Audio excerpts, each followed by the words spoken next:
flyover mga idol. Yan. Ito tayo dadaan. Ano dito, mas mabilis dito kaysa ilalim. Pero naman pag baguhan pa lang kayo nagmumotor, pwede ko sa baba. Kaya sa akin magti 3 years na rin akong tuloy-tuloy na humawak ng motor. Kaya ito, sinasanay ko, inano ko yung sarili ko dito sa flyover. Dito na ako dumadaan. Pero nung bago pa lang ako umayon, lalim talaga. Doon kasi si lalim, makakapagpahinga ka eh. Habang naghihintay ka sa stoplight, napapahinga ka.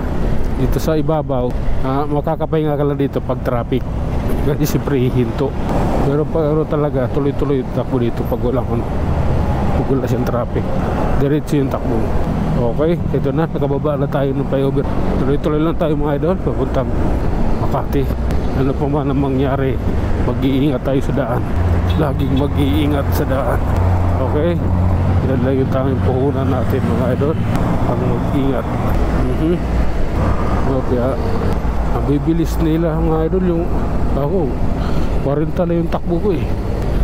Sinusundan pa akong L300. Kantabay lang ako sa kanya eh. O diba, ano naman yung takbo niya, may tao doon, nagawa ko dyan. Okay mga idol, akit tayo dito sa kamunang flyover. Ito na, pagmasdan natin kung anong ganap dito sa flyover na to. Bagal na yung takbo natin mga idol.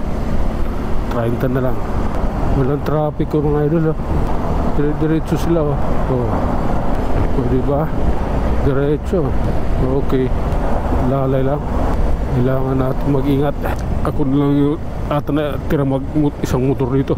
Sa likod meron. Mabilis sila masyado eh. Mabagal lang ako. Okay.